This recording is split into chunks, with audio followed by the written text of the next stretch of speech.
မင်္ဂလာပါညီမလေးဟုတ်ကဲ့တွေ့ရတော့ဝမ်းသာပါတယ်သိပါပါတယ်။အမေကအကြောင်းပြရတာအခုမှလည်းသိနေကြပါဟုတ်ကဲ့မလေးရနေအောင်ဒီကလာတာနော်ဟုတ် လေညီမလေးအမအကြောင်းဖြစ်တယ်လေနော်ဟောမဒီတော့ဒီတော့နောက် business ကိုရှိတယ်ပေါ့နော်။ဘယ်ကနေပြီးတော့လေစပြီးတော့မှနေပြီးတော့ပြီးခဲ့ဆိုတာလေးဆက်လာ sharing လုပ်ပါဦး။ ဒီပါအမကတော့ဒီမိနစ်ကပေါ့နော်ဩဂတ်စ်မှာအမီလေးတက်မယ်လို့ဆိုထားတဲ့ခါကျတော့ Facebook မှာမှရှာလိုက်တယ်ပေါ့အကြောင်းလေးကိုဖိုက်တိုက်တယ်အဲ့ဒီချိန်မှာကျောင်း၃ကျောင်းလောက်တော့ထွက်လာတယ်ဒါပေမဲ့ထွက်ပြီးအဲ့ချိန်မှာအမအကြောင်းလေးကို contact တွေလုပ်တယ်ကျောင်းကြီးလည်း contact တွေပြန်လုပ်တယ်အဲ့ချိန်မှာမလေးကိုကျောင်းနေတဲ့ခါတော့ fresh ရရမ်းဖြစ်တယ်အမတို့လည်းအဆင်ပြေပေါ့နော်အားလုံးတွေလည်းစကားပြောတာဆိုတာစပေးနေ plan အစအမကအကုန်လုံးလည်းစိုက်တယ်ပေါ့နော်အဲ့ဒါမလေးကိုကျောင်းကိုရေးလိုက်တာတော့ဒါပြီးတဲ့ကိုမှရေးလိုက်တာရေးလိုက်အဲ့တော့ဒီပေါ့နော်အဲ့ဒါ business ကိုဒီကအမရွေးချယ်ရတဲ့အကြောင်းပေါ့တက်မယ်ဆိုပြီးတော့ဒီတစ်ခါတည်းဘယ်ချက်လေးလဲဒီကတော့အမားတို့ကနေရာလည်းဖြစ်တယ်ပေါ့နော်။မန်းလေးရလည်းဖြစ်တယ်။နောက်ပြီးတော့အချိန်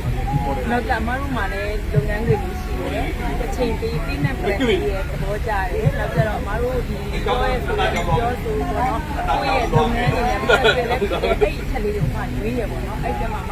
မတောင်းနေလည်းလိုက်ပြီးတော့ဗာဖြစ်တဲ့ခါကျတော့ online လုပ်လို့နေတယ်။ဒီက study guide တွေလည်းပါမယ်။ကိုအတွက်လည်းအကျိုးကျိုးရှိနေအချိန်နဲ့ပြားရင်ဒီအမလို့ပေါ့နော်။အဲ့လိုမျိုးအချက်လေးတွေပေါ့နော်။ဒီလိုပါဒီလိုပြတာ။အဲ့ချက်လေးကိုပြောရစီတယ်။လောရင်းနဲ့ဒီမှာလည်းကြောက်။ဒီအောက်မှာရှိနေပါတယ်။ အခုတော့နော်အမလည်းရှိတဲ့ရောက်နေနေပါနော်။နောက်နောက်တစ်ခါသိချင်တယ်ရှိပါတယ်အမားတို့ကဆက်ချင်းပတ်သွန်းမှာဆိုတော့အမားတို့ကဆက်ချင်းဆိုတော့ဒီအပြေ online တွေပိုင်းနဲ့လည်းနည်းနည်းစိမ့်နေပေါ့နော် IT ပညာရေးပိုင်းဆိုတော့လည်းအမားတို့လိုနဲ့ကြတော့ကိုလုပ်ငန်းခွင်နဲ့ကြတော့ဒီမှာအားနည်းနည်းမှလို့ပြောတာမဲ့အကုန်လုံးစက်တွေဖြစ်အောင်လုပ်သွားရဲဘာလို့လဲအခုဆိုအမားတို့အကုန်လုံးကျွမ်းကျင်ချင်းကိုသင်ကျင်နေကွာနော်နည်းနည်း online နဲ့နိုင်နေဒီမှာဒီထဲမှာလည်းကုန်ချနိုင်နေအကုန်လုံးလုပ်နိုင်သွားပြီပေါ့လေအဲ့လိုမျိုးသိကျင်နေမှုကြီးဝါရပါတယ်ဟုတ်ကဲ့ပါဒီအတွက်ဒါလည်းဆောင်းတယ်ပါတော့ပါတယ်ဟုတ်ကဲ့နောက်လည်းပေါ့နော်ဒီတက်ချင်တဲ့လူတွေမိုင်းရင်းချင်မိုင်းဆိုရင်တော့ကြောင်းနိုင်နေပြီပါနော် ကဲပါအမဆိုပြီးဆိုစတဲ့လုပ်နေပေါ့နော်တစ်လုပ်နေချိန်မှာအမစောက်ပြီးကောက်တယ်စောက်ပြီးကောက်တယ်ဆိုအမတို့ကြောင်ဒါမေးကြတယ်ဒီလားအမအဆင်ပြေတာအဆင်ပြေတယ်အမတို့ကြောင်ကအဆင်ပြေဆိုအမဆိုလည်းညွှန်ထားပါတယ်နော်ကဲပါပေါ့နော်ဒီမှာမေးမေးကုန်လေးကိုစီစီပြပြကြရင်ပြီးတော့မှလုပ်နေတယ်